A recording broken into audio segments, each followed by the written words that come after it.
It was a tough battle, my friends, but the Diamond Hand Davids defeated the Goliaths. No matter how hard those Wall Street futures sellers tried to defeat us Diamond Hand Davids, they couldn't. And now that the futures are closed out, let the short squeeze begin.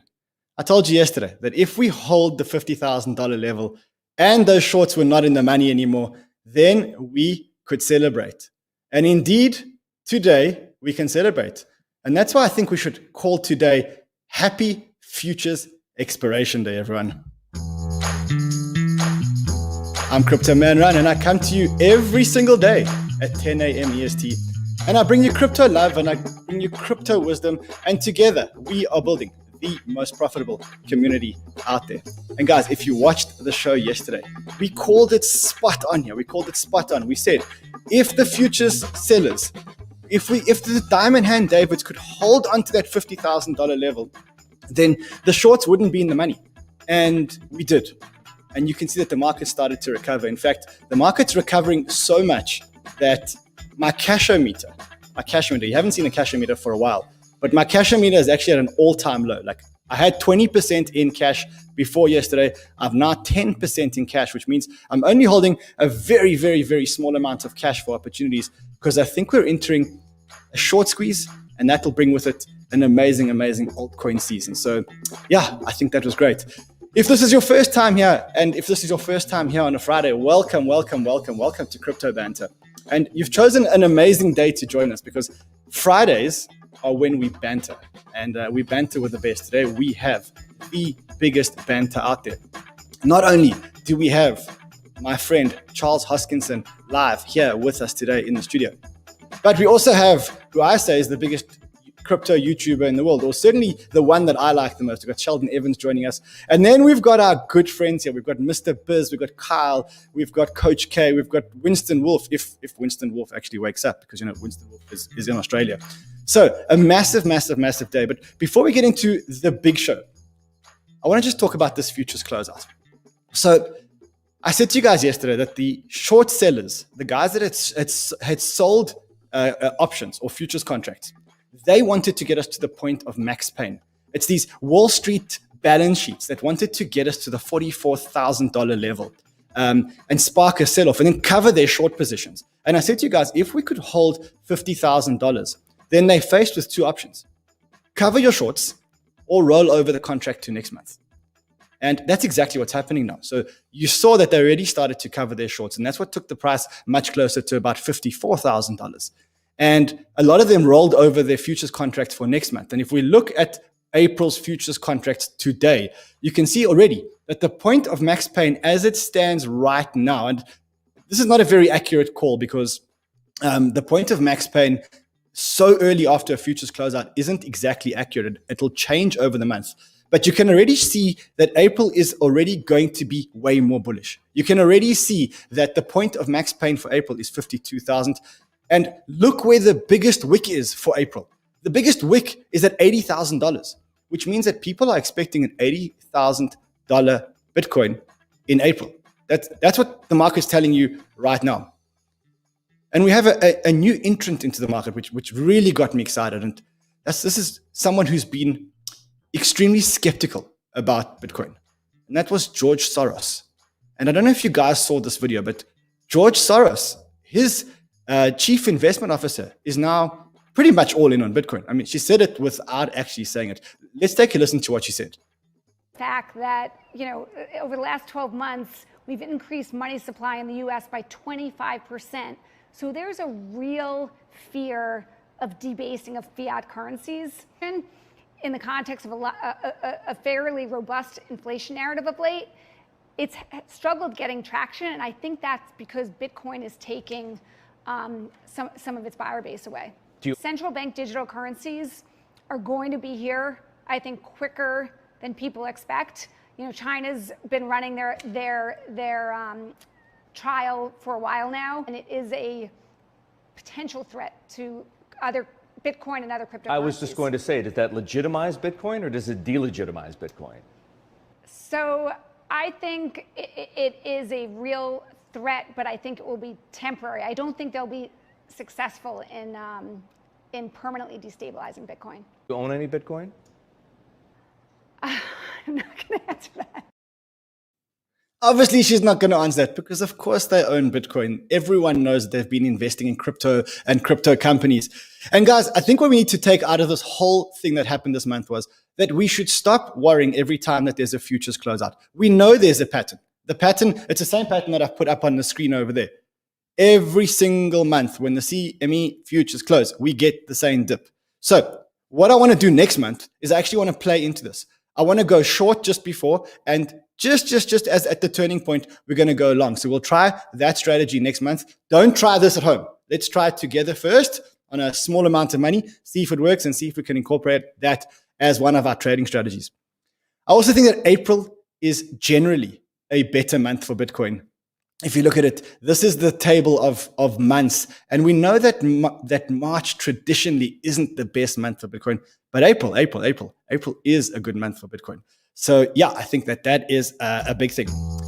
If you've just joined us, or if this is your first time here, stop whatever you're doing. Smash the like, smash the subscribe, share this video, and hit the bell button. And I'll tell you why. Because we have the biggest giveaway in crypto history. In fact, maybe even in YouTube history. It's called the Banter Bags giveaway. And every time that you click a button, like, subscribe, bell button, 2 entries for a share, okay, you get entered into the competition.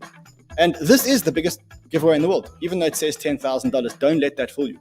Because we are taking that $10,000 and we are putting it into pre-market gems, allocations that normally you guys couldn't get your hands on. Well, we get those allocations and we put it into the Banter Bags. And you can track the account. It's an Ethereum account, but I suspect that after today's conversation, it may be a Cardano account where we start paying all this money out of. And that's because today on Banter, we have the biggest banter in the world. But we also have our good friend Charles Hoskinson on here. And I've been trying to get Charles for a catch-up for a hell of a long time. But he has been so busy doing everything. And I think there may have been naysayers before March. But there can't be naysayers after March. There can't be people that are still complaining about the Cardano progress after March. So let's get Charles in on the stream. Charles, are there still naysayers? Are there still people that are criticizing the rate of progress? Rand, there's always going to be people who are naysayers. I mean, people pick on Vitalik. People pick on Bitcoin. So it's just like a video game. You defeat one boss, and then you have the next boss, and so forth. So you have to go through. But who the hell cares? We're doing great. We're having fun. Yeah, we just keep releasing smart contracts. We now have a date for that, or at least close to it. And it's going to be a great year. The second half of the year is just going to be so much fun. And we're running around the world closing deals. And we have so much in the queue. There's still birds up in the air. I'm feeling very good about our prospects. We're going to talk a lot about the birds in the air because I really have to get into like this whole nuance of the birds in the air. And I want to know which birds are flying. Are there the birds in Africa? Maybe the birds on African flags. We're going to talk about that. But a few birds have landed. So Mary landed on the 1st of March. Yeah. Coinbase. Yeah, so Mary was definitely one. And then there was obviously liquidity. Coinbase was the 800-pound gorilla in that market. And more markets are opening up and coming because they come to us. And these integrations do take time. And there's a lot of commercial activity that's ongoing. Some we've announced, some we haven't announced. There's some very large-scale Africa deals that look quite promising. And I think we'll be able to announce those soon with the Africa special. And then there's some things on the Fortune 500 side that we're excited about. So there's a very diverse portfolio of things, and we're quite happy with that portfolio. And, they might take weeks, they might take months, but I'm in no rush because we don't give up ground and we just keep gaining. Once people join our, Cardano, they stay because there's so much to do. There's such a great community. So whether it takes 3 months or 6 months is completely immaterial. It's a movement. And it's a very powerful movement. I'm glad to see that the space is waking up to that. You know what March felt like to me? When you like chip at a rock and you feel like nothing's happening. And then like you hit that one chip and then the whole rock falls apart. That's what March felt like for me in the Cardano ecosystem. It just felt like everything came together in March. Yeah, to a certain extent, it's a great checkpoint. We had, for example, the first Catalyst fund over $1 million.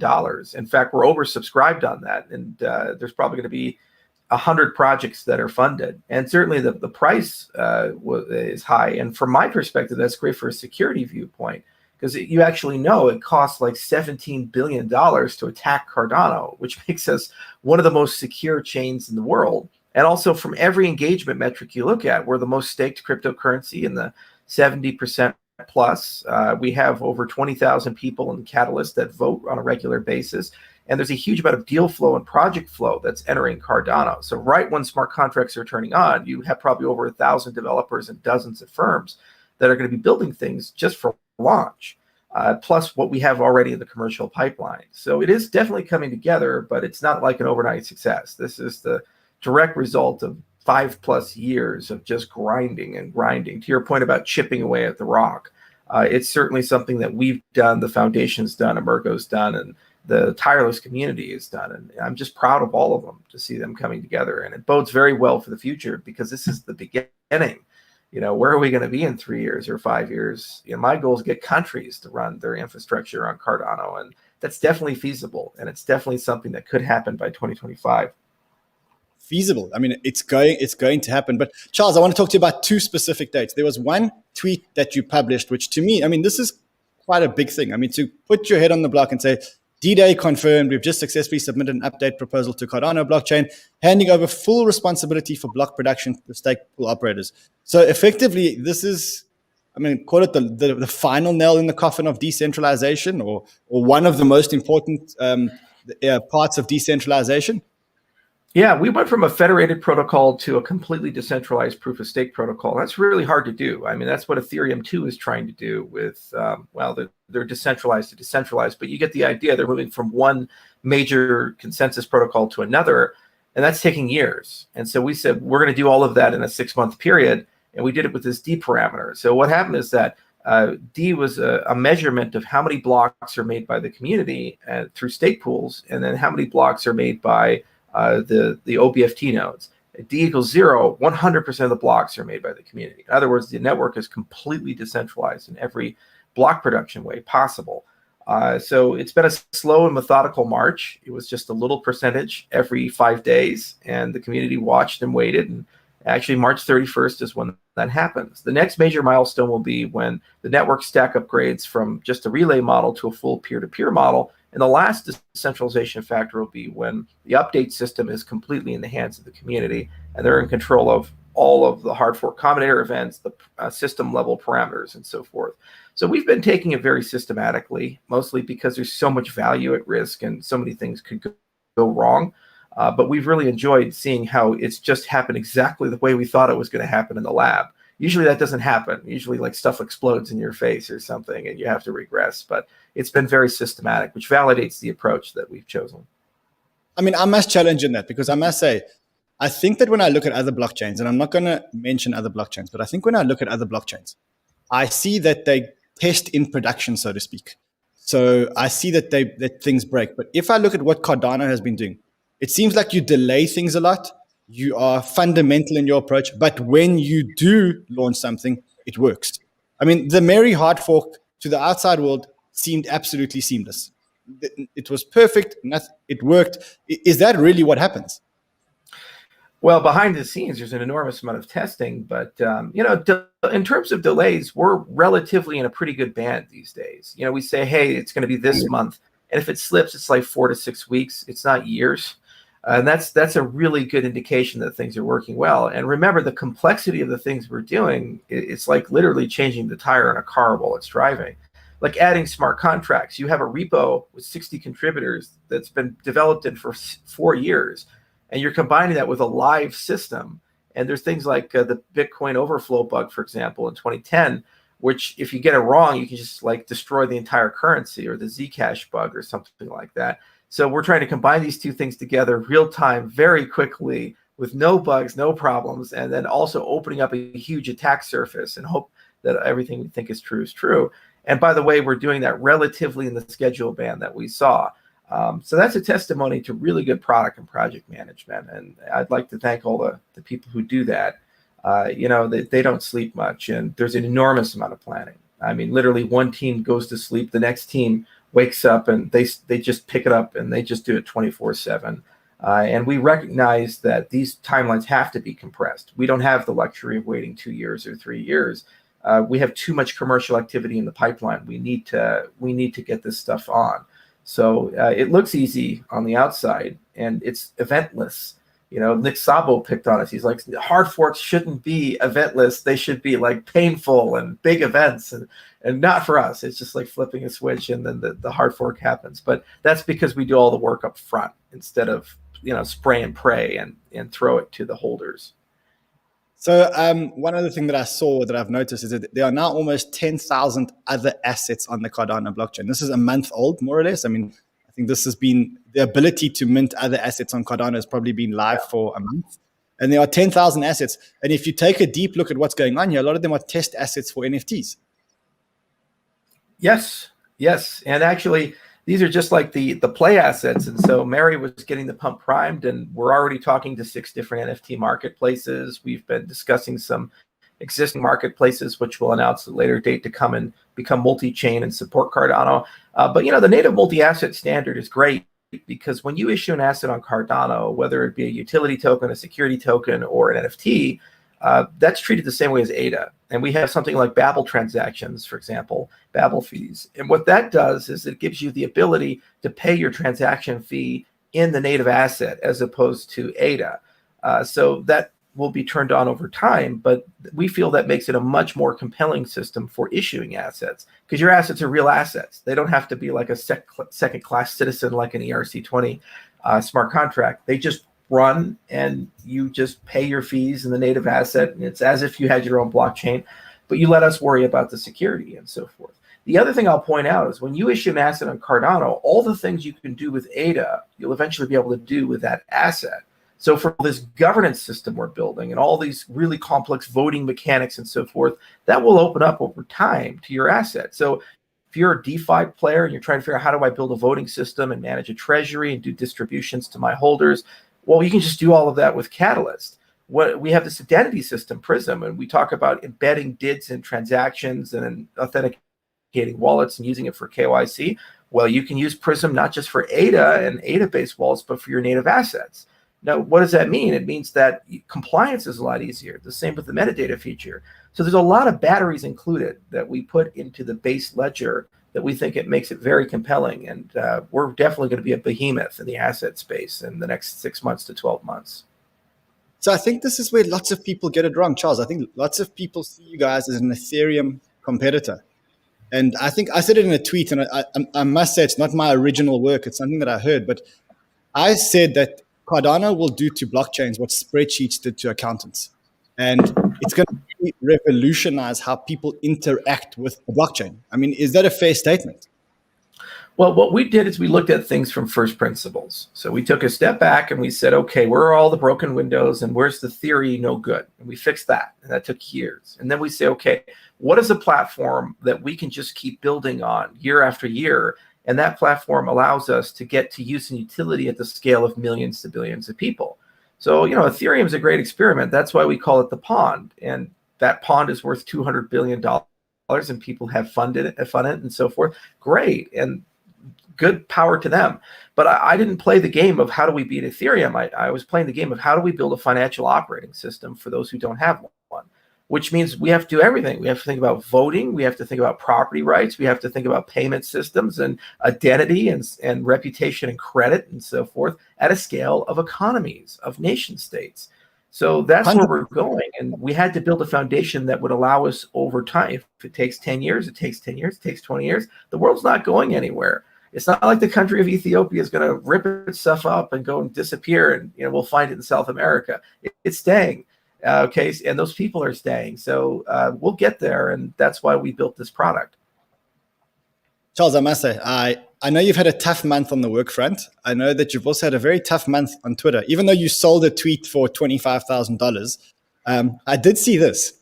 I saw this originally being tweeted, and then I saw this, which was, I think, the most perfect response that I've ever seen.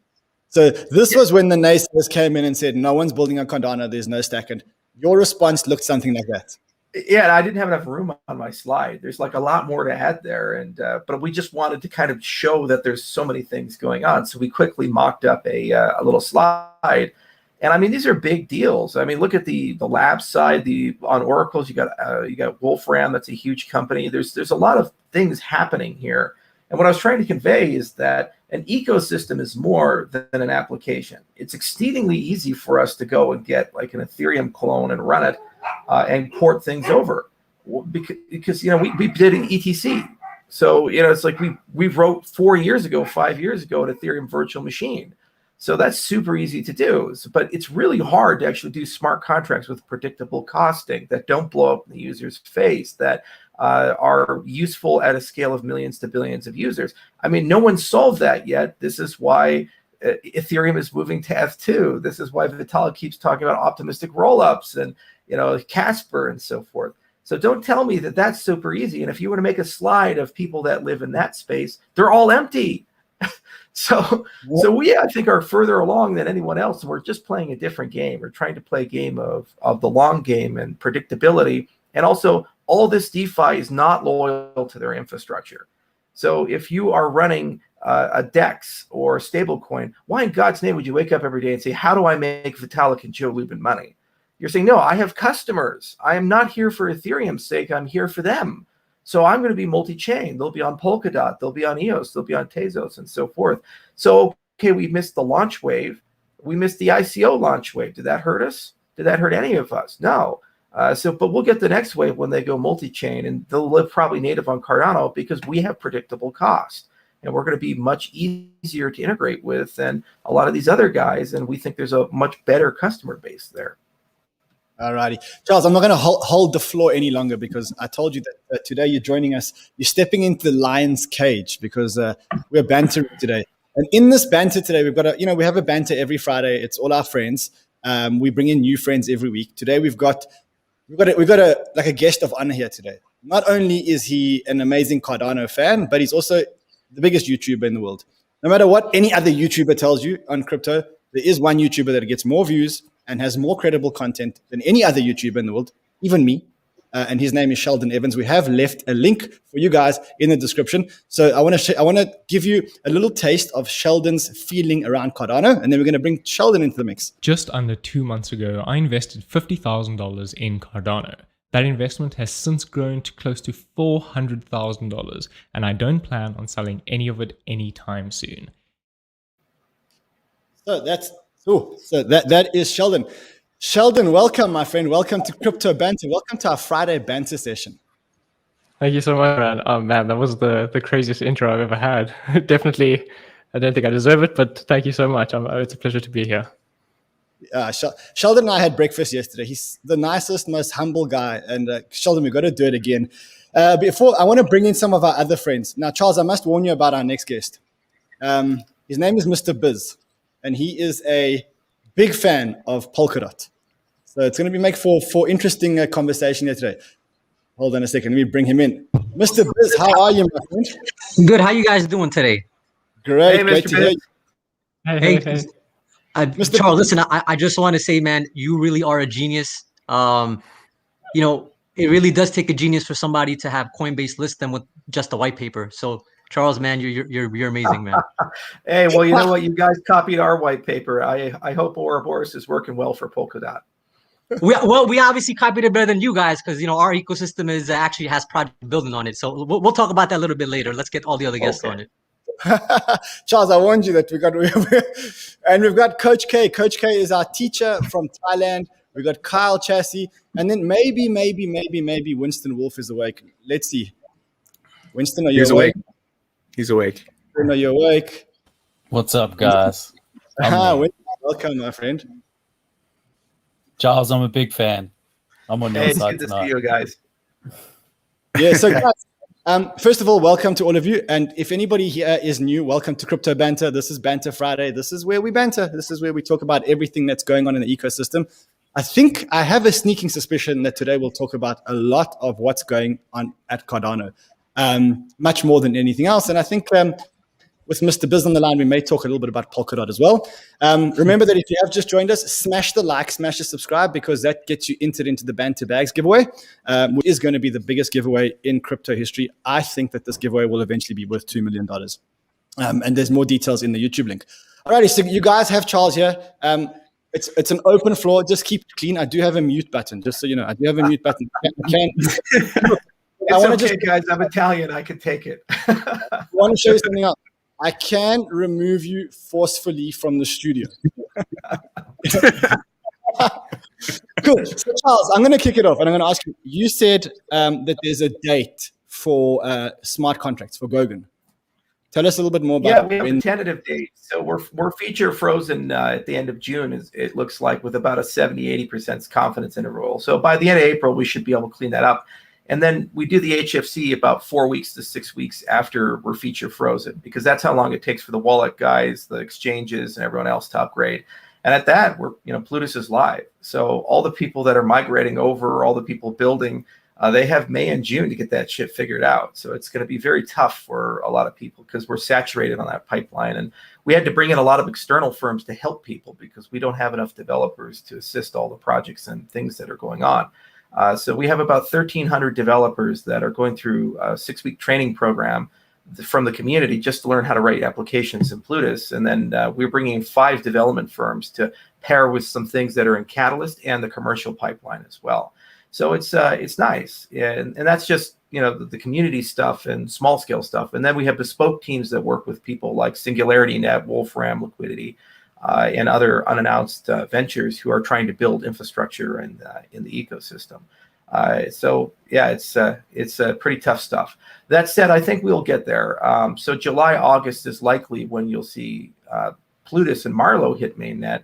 But then there's also the EVM compatibility and Yella, and that'll come a little later, but they're going to have different resource models. So our hope is to try to experiment a little bit there and innovate a little bit there, so you get more predictability in your cost if you're running an Ethereum application than you would if you were doing it, for example, on Ethereum itself. Sheldon, how are you feeling about your investment in Cardano now? Like, now you've got Charles in front of you. You just heard the whole story. How you feel? I know you've took a big bet. How are you feeling? Man, like, honestly, I think the everything in crypto currently is overvalued, 100%, right? I think most things are overvalued, but it doesn't mean that our investments can't make us money, right? And I've made a good investment so far. It was timed quite nicely. So I'm quite satisfied with that. And like I said, I'm not planning on selling anytime soon. It's definitely not a short-term bet by any means. So I think most crypto are undervalued personally. Okay. Charles, what do you think? Charles, I'm actually interested to know, and I'll tell you why I'm asking this question, because to my viewers, we spoke about the fact that the human brain can't comprehend exponential disruption. So we think, as humans, we think linearly. So I use the analogy of coal versus electricity. The human brain could have never imagined why an electricity graph would be going exponential. But now that we know what electricity is used for, then it makes perfect sense that electricity was exponential as against coal. And to me, blockchain does seem like a exponential disruption. So the question is, like, at $40 billion on Cardano, is Cardano overvalued? At $1 trillion on Bitcoin, is Bitcoin overvalued? My problem is that the unit we're using to value these things, the value of that is dubious. I mean, the U.S. government's printed trillions of dollars in the last 2 years, and they just keep doing it. Like, Biden wants to do another $3 trillion. I mean, you see the price of lumber recently, or any of these raw materials, and they tell me there's only a 2-3% inflation. So first off, I think the dollar's a lot shakier than people are making it out to be, which is why the big guys like Paul Tudor Jones and Soros and the Rothschild family and others are starting to diversify. Bill Gates is the largest landholder in the world now. Why do you buy land? Because it's inflation resistant. So I think there's an inflation problem. Second, valuation is very tricky when you have emerging markets. I mean, look at the 90s. People put a humongous valuation on Amazon, and after the collapse, it took 11 years to revisit it. But overall, the long term was right, that the internet would be that valuable and that meaningful, but the horizons usually are wrong. So what cryptocurrencies do is they create a unified market for 7 billion people instead of 4 billion and 3 billion. And that 7 billion people, once you bring them in, the underbanked and unbanked, you're liquefying $5 to $10 trillion worth of assets. So what's the value of that? And then also all the emergent assets you can produce. I sold a tweet yesterday for $23,000. Never in my life would I wake up and think I could sell a tweet for $23,000. It's just bizarre and crazy. Now, is that a fad like the pet rock, or is that here? Who knows? But over the long term, people will build business models that we didn't imagine or dream before. And I think those models collectively will be worth in the trillions. Now, the winners and losers, who knows? All I can do as a builder is just focus on thinking where the hockey puck is going to be. So what properties does my ecosystem need so that wherever we are at, we capture a meaningful percentage of this new economy. In Amazon's case, they built web services and they became the hosting service for the world. And they were thinking of that while they were selling books.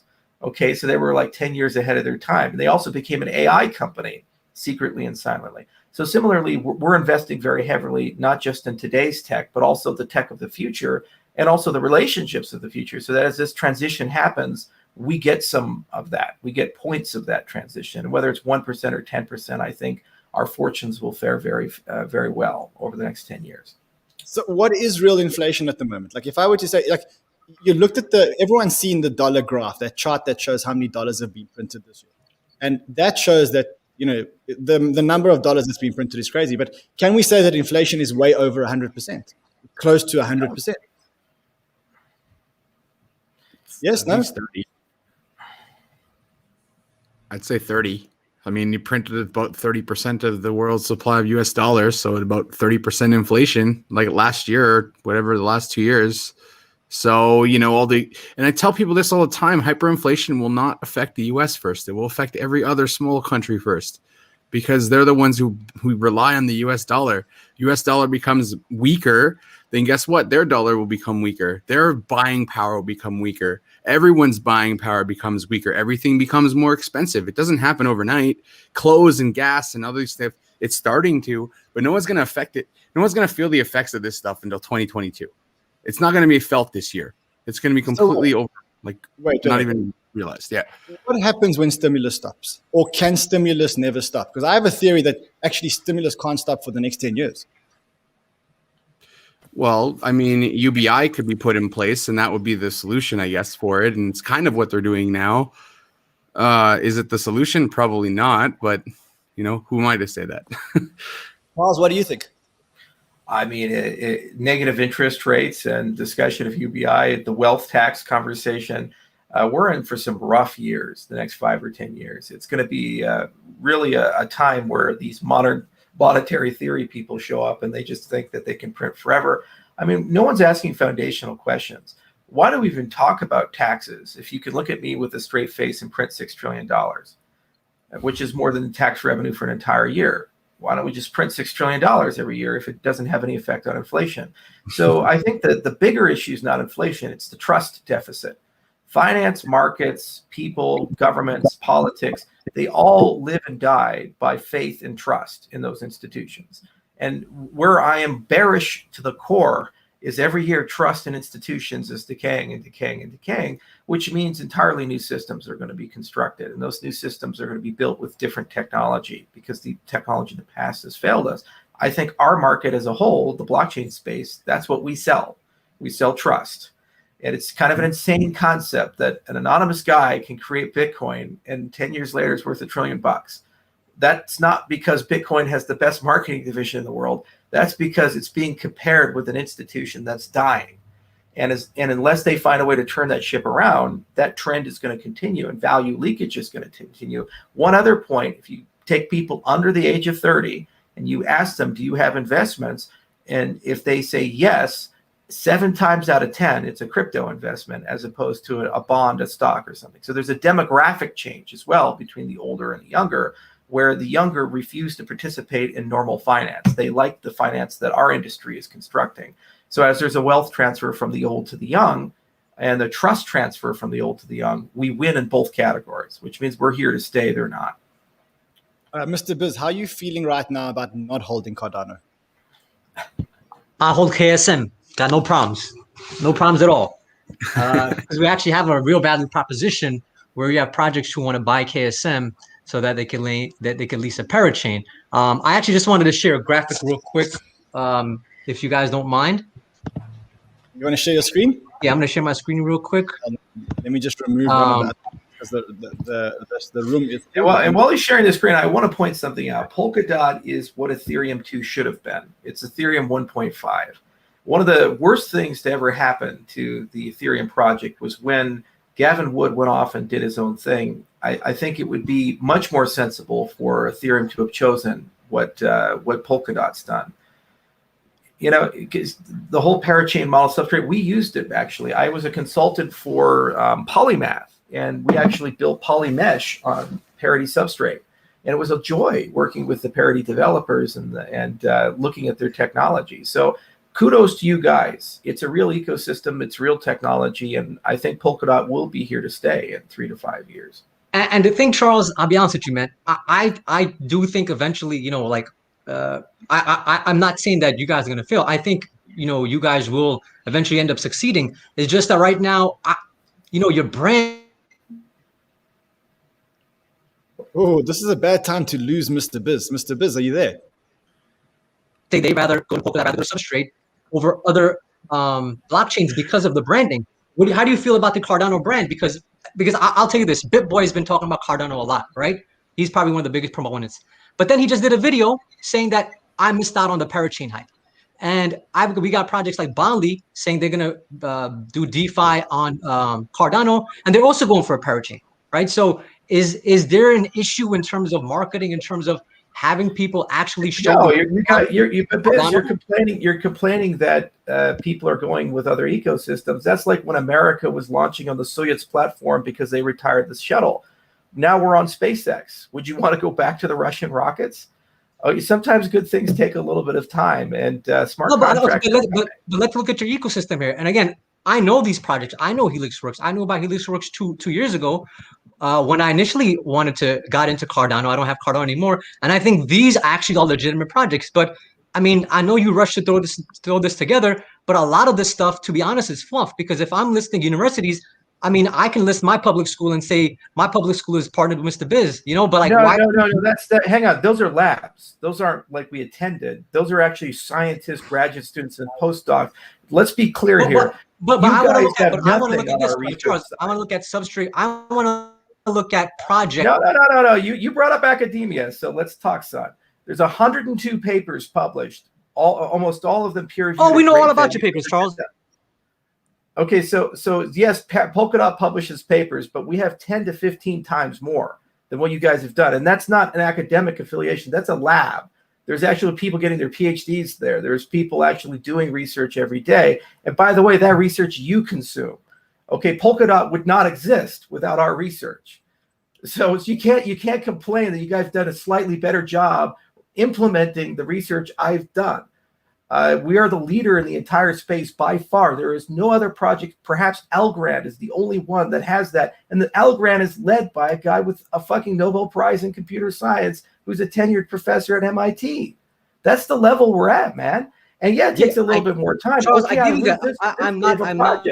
You're wondering why Biz has been so quiet. It's because I've got a mute button on his mic, and I'm about to let it go again. So go ahead. Sorry, I don't want to talk over you. Charles, what I'm saying is, yes. Listen, I'm not downplaying how smart you guys are, how smart your team is. What I'm just saying is, talk about the chart. What about governments? What governments are you guys working with at scale? Projects that have millions of users. Hold on a second. You're telling me what governments? Let's talk about. You want to go back to academia.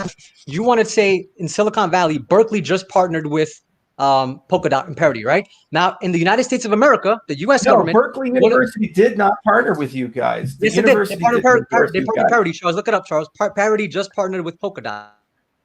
Okay, so somebody at Berkeley did something with Polkadot. Do you guys have an actual lab? Did you put millions of dollars of funding into it? Is there a long arc research agenda? Are people getting their PhDs with that relationship? It's easy to throw a name around like Berkeley or Stanford, but we actually do the work and people want to write the papers with us. Ethereum is number 2 in that respect. Hold on. The number one blockchain accelerator university-wise is Berkeley. Berkeley is now bringing Web 3.0 and Polkadot. They have the number 1 projects. That's undisputable. Look up the projects that Berkeley is trying to help incubate. Now, again, Charles, you keep bringing up papers. I know about your papers. Tell me projects. What other projects? You saying governments and all Singularity this Net. stuff? Singularity Net is a great project, for example. Their Yeah, community so- voted so- overwhelmingly to migrate to Cardano, and they're going to be the AI stack of the world to compete with what Google is doing. That's just one. We're working with Wolfram on oracles. That's one of the largest companies in the world. Google uses Wolfram as their data feed. Over 90% of all smart contracts end up using Alpha if they need an oracle somewhere in the value pipeline. Those are two. There's over 110 I got in my pipeline. Then we talk about nation states. Each one of those deals brings 5 to 10 million users into my ecosystem. You got startups in Berkeley? Great. I don't care about Silicon Valley. I never have, because it's a shell game. You move value from one company to another company, and there's this thing of the week. Harmony One is there, and all these other guys are there, and they're having lots of fun. And So you're downplaying the importance of Silicon Valley in blockchain. You're saying that they don't matter. Is that what you're saying? They haven't mattered. Guys, we started Ethereum on concrete floors in Switzerland in Zug. No one in Silicon Valley had even heard of Zug. Okay, So, no, they don't matter at all. What matters is that for DeFi in particular are the guys in Africa and South America and Eastern Europe, because those are the billions of people that are going to use that every day to get a loan, get insurance, do payments. Those are the people paying 15% on remittances, not the kid paying $5,000 a month for a 1-bedroom, 1-bath apartment in San Francisco. That kid doesn't matter to me. He'll be fine. What matters to me is the guy living on $1 a day. How do we apply this technology to make their lives better? And if I can bring 1 billion of those guys in over 20 years, they're the next China. Guys, I have no doubt that you will do that. Whoa. I want to end the discussion because we also do need to let Charles go so we can get into our banter. But I do want to say one thing. We're in the beginning of the race. We are, I think up until now, we can say we've walked up to the entrance. You know, like when you walk to run a marathon and you're walking to the starting line. We've just walked to the starting line. So to be having conversations now about how many projects are building on a chain is futile. We haven't even started the race yet. But guys, I did promise Charles that we would let him go so we could carry on with our banter. So, can I say one thing, Charles? Yeah, sure. Go for it. Charles, nice to meet you. I don't have a lot of Cardano, but I do wish you the very best. But I am, Randy, can you share my screen real quick? Sure. Just real quick. I am your besides you, Charles. I'm your third largest or your second largest bag holder on Bitclout. So for the sake of mankind, like I hope that you are a fucking rock star, man, because I got my big bags of your coin on Bitclout, man. So Hey, guys, who cares who has the coin or not? Yeah, that's not what drives me. What drives me is adoption and growth, and it will get there. And I'm as frustrated as anybody else that it does take time to get these things out. But one thing that would break my heart is launching a peer-to-peer lending marketplace where it costs more for the transaction fee to initiate the loan than the size of the loan. And this is where we're at with Ethereum. And I could have copied that model in 2017. I could have 100 projects or 1,000 projects or 10,000 projects under that model. It's not hard. It really isn't. What's hard is something that's sustainable and permanent. It's here. You have to invent new models. The extended UTXO model in Plutus, they didn't exist before. And this is something that Satoshi would have done with Bitcoin if he knew how to do it. And it took us 4 years just to think about it and get it done. And then you can debate maybe we could have done it in 2 if we had better people or we thought about it a little bit more carefully. But now it's here. And over the next 3 to 5 years, the definition of success is, can you wake up and do what you do on Kiva on my platform? Can your friend who sends money home to Mexico or to the Philippines every day for her mom, can she do that on my platform or not? If I can't do that, then we haven't gotten where we needed to go. And that's a failure in my view. So that's what we're going to be working on. That's what we think on. If we do that, we change the world. Now, as for Polkadot and these other things, you guys evolve. You do great work. The same for Tezos. They hate on us, but I always admire their governance system. And the same for F2.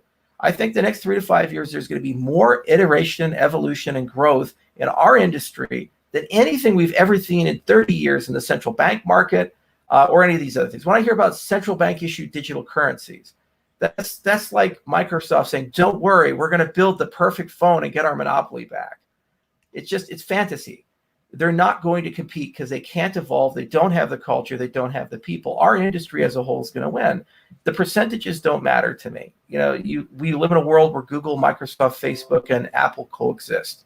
And similarly, the great projects will coexist with each other. They'll find marketplaces. If Polkadot ends up being the Silicon Valley of chain, great for them. Compete with Definity and the rest. I'll go win in Lagos and Addis Ababa and Kampala and all these other places. And I'll make Kampala, Lagos, and Addis Ababa comparable to San Francisco. And you won't have to pay $5,000 for a apartment. All righty. All right. Charles, I got to get going. Yeah, I'm going to let you go on that note. Thank you, my friend. Love having you on the show. Much love for you. We'll see you soon. We'll see you soon. Mr. Biz, welcome back. Ryan, what's up, man? Ryan, why you gotta do me dirty like that, man? Don't even let me respond to Charles, man. Come on, man. I had so many questions for him about his ecosystem. You know, this turned into an 88 show fest today, man. What happened here, man? Rand, you should be my boy, Rand. Come on, man. Let's move on. Let's move beyond it. I must say, I'm a big fan of Charles. I must be honest. I think he's one of the smartest people I've ever met in my life. Like, I think genuinely, he knows so much about so many things. You can talk to him about anything, and he knows so much about it. I mean, unbelievable.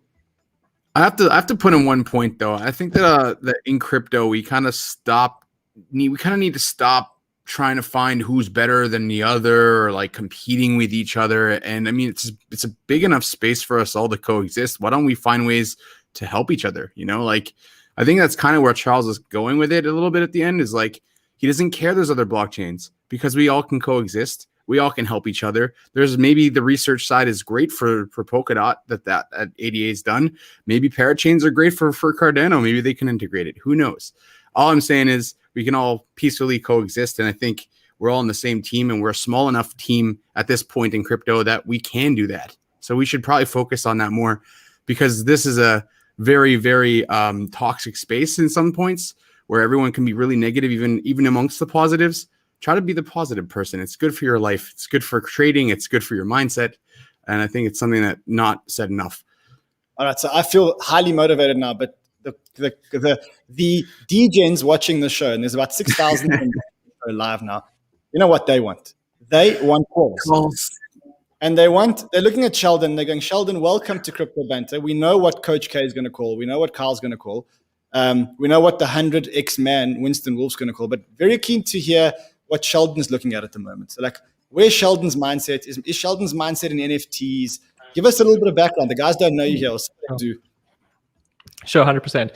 I just want to comment on what Coach K said, and that it's 100% correct, which I believe is many people are playing a zero-sum game, right? There doesn't have to be a single winner here.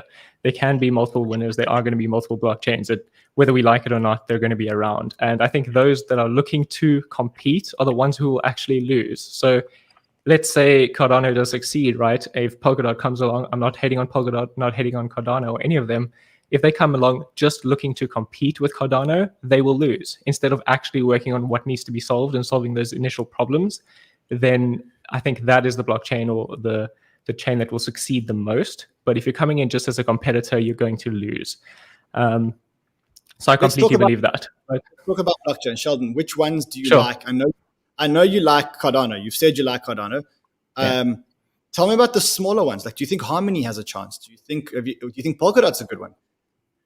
So yeah, like that's the thing. Like I'm definitely not strict with what I invest in or what I like. I'm literally invested in absolutely everything. I'm completely diversified, and the reason is what I've just said. Is I don't believe that one will succeed. And if you believe that you know which one will succeed or which will end up winning, as you might say, I think that's just a little bit delusional to think that, because there's no way we can bet on this. We don't have proof that this will succeed. We don't have anything to work from to say that this will win, this will win, this will win. So instead, I diversify. I look at multiple different projects, and often even the ones that are newer, the ones that are smaller, like you say, like Harmony and so on, that are popping up, often those have higher potential from an investor standpoint to make more money.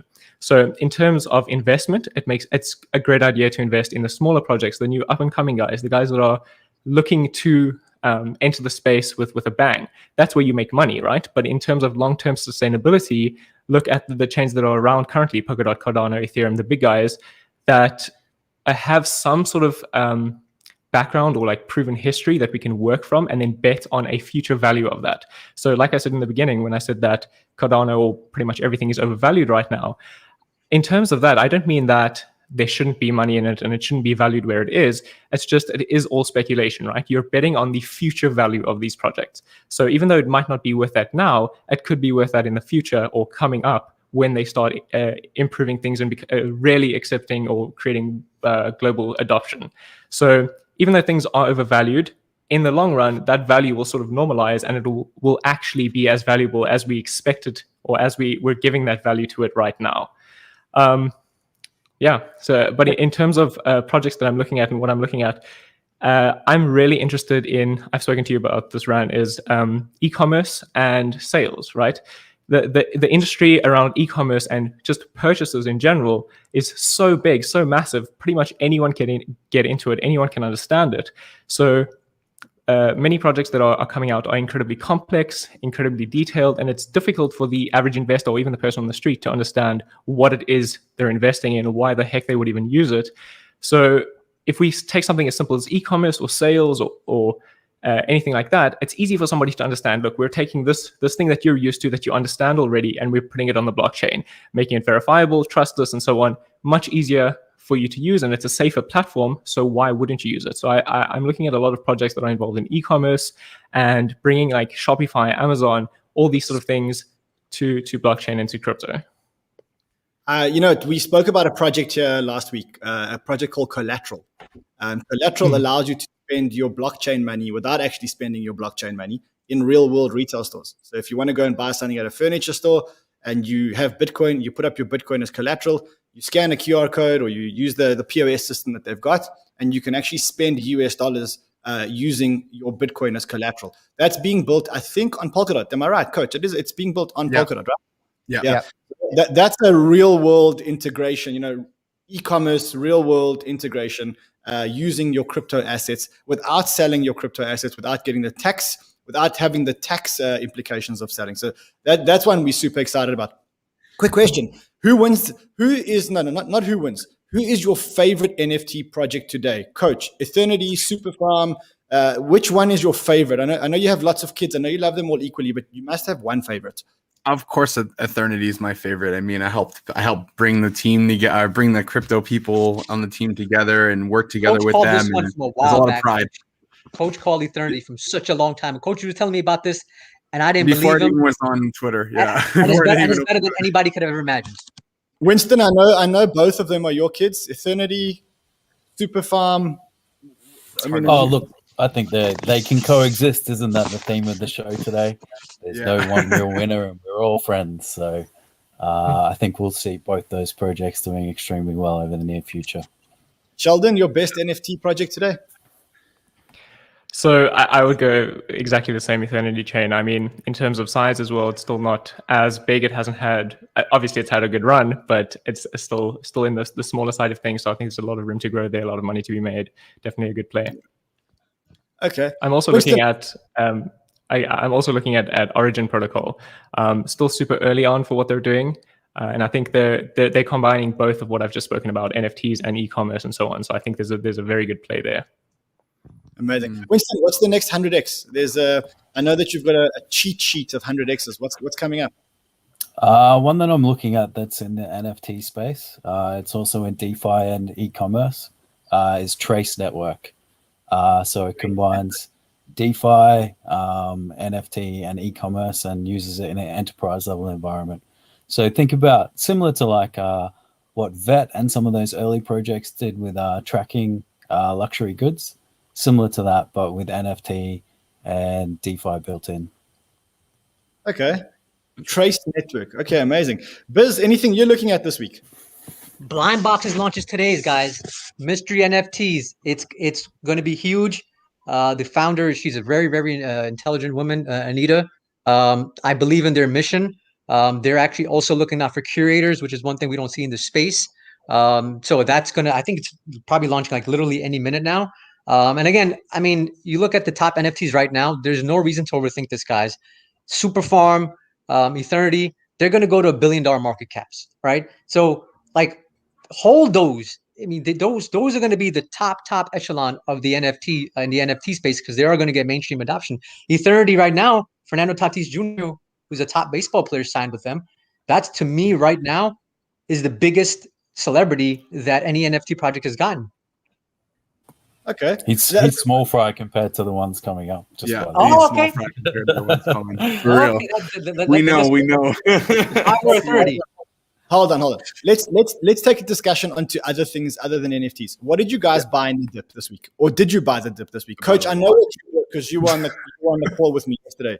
What did you guys buy this week in the dip? What did you look at when the market went down and said, "Hold on a second, I have to gobble these things up"? This is gonna love me. I bought KSM. Whoever didn't buy KSM, block me right now. If you didn't buy KSM at 370, 360.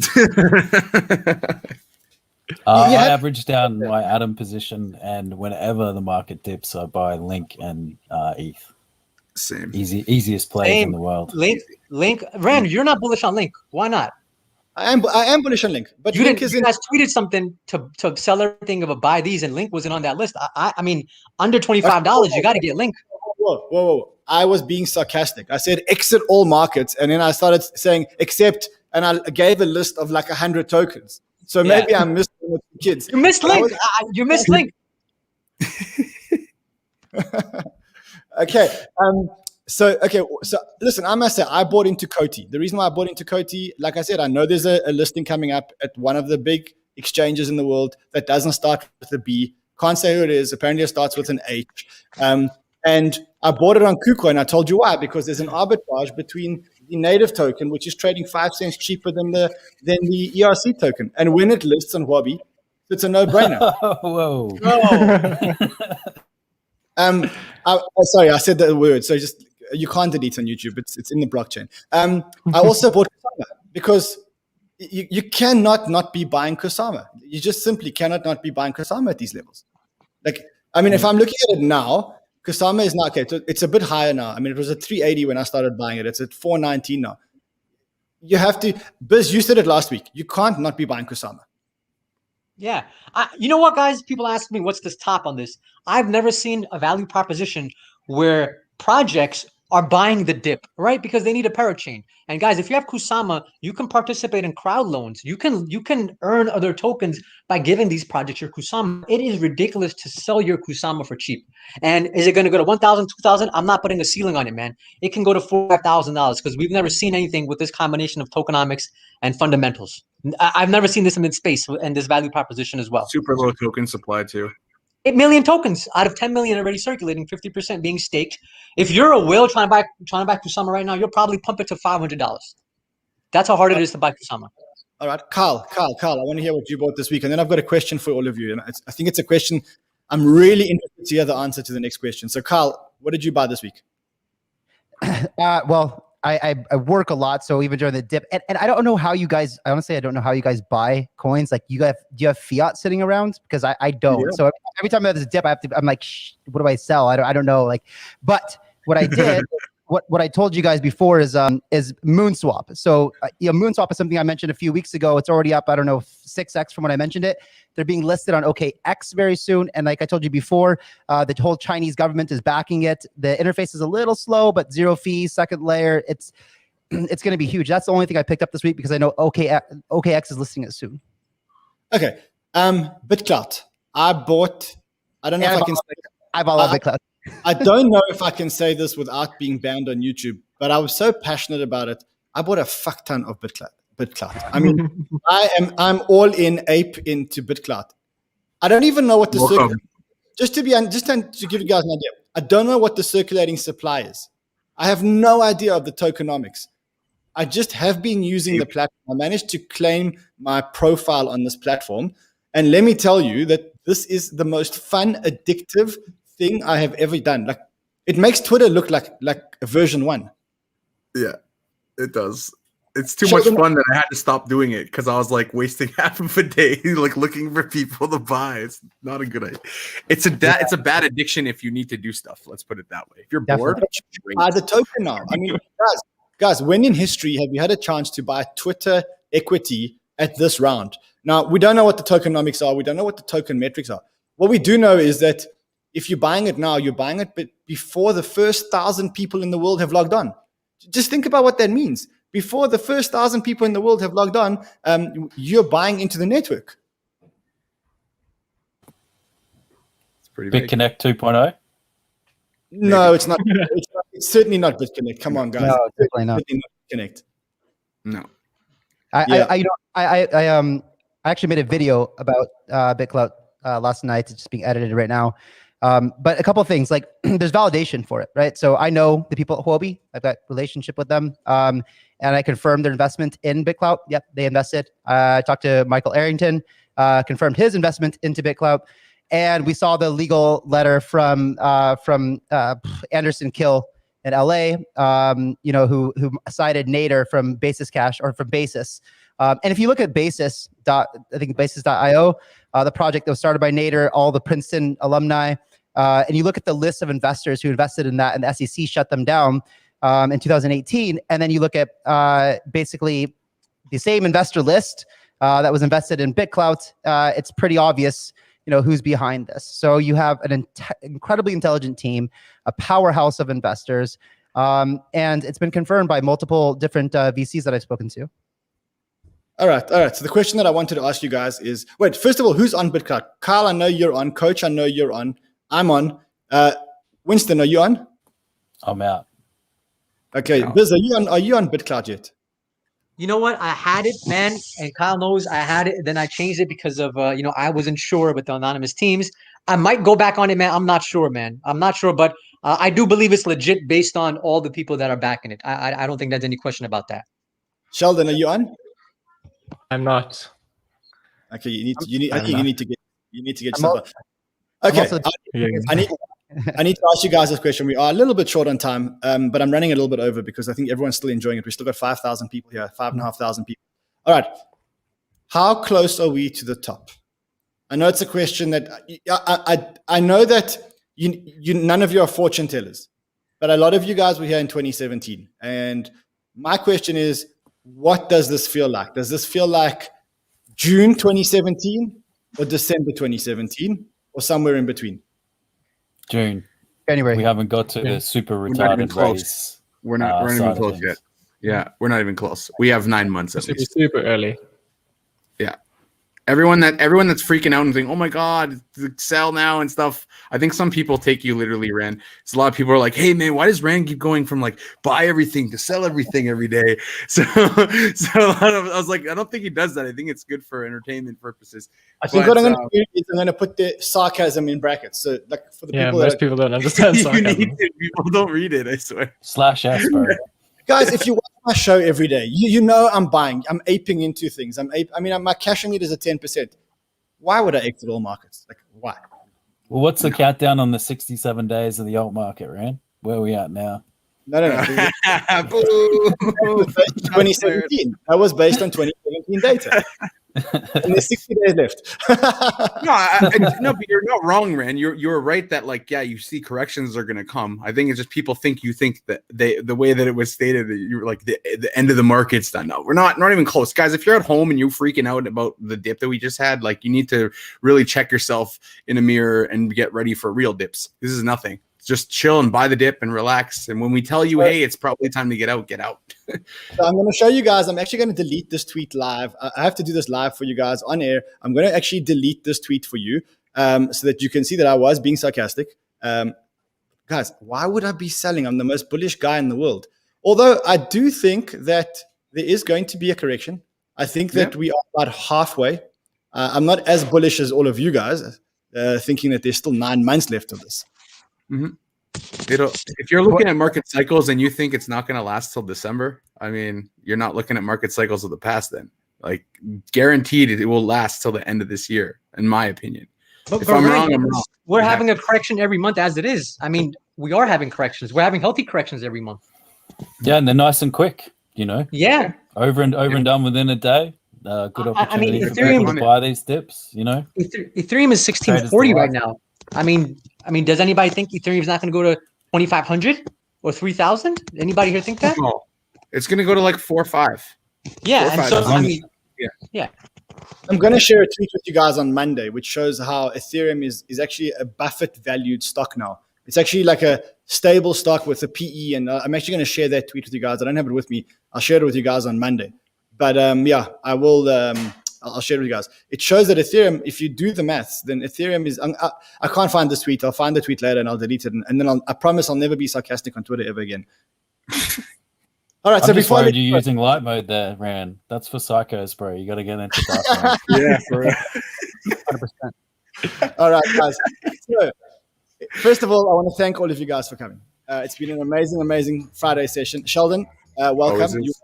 You're welcome back here anytime. In fact, no, Sheldon, Thank you. I want to do a one-on-one with you sometime in the near future on the channel. I want to spend, the guys know all the other guys, but you're like a new addition to the team. So let's arrange a one-on-one. I think that's a good start. Cool. Got it. Cool, guys. Perfect. Cool, guys. Thank you so much. So much love for you guys. Love you all. You're my Thanks, only guys. friends, and there's only 5 of you left. So love you all. See you again next week. Yes. Thanks, Thanks, guys. It's been a pleasure. Thanks for having us. Thanks for And, having us, guys. Thank you. And so to all of you guys watching, Like, one last time, smash that like, smash that subscribe, smash that bell, because if you do, you are automatically entered into the Banter Bags giveaway. $10,000 invested in pre-market gems. This is going to be worth $2 million. When we get to 250,000 subscribers, it's yours. Now, I will see you again, possibly tomorrow, because if my sniper says that we have to go live because the charts say we have to go live, then we're going live. So hit that bell, because that's the only way that you're going to know if we're going live or not. Smash that bell, smash that subscribe, smash the like. I will see you again tomorrow sometime, and then I can see you again for the main show on Monday, 10 a.m. EST. Love you guys madly. Have an amazing weekend. Make money this weekend. I'll see you guys on Monday. Crypto Banter is a social podcast for entertainment purposes only. All opinions expressed by the hosts, guests, and callers should not be construed as financial advice. Views expressed by guests and hosts do not reflect the views of the station. Listeners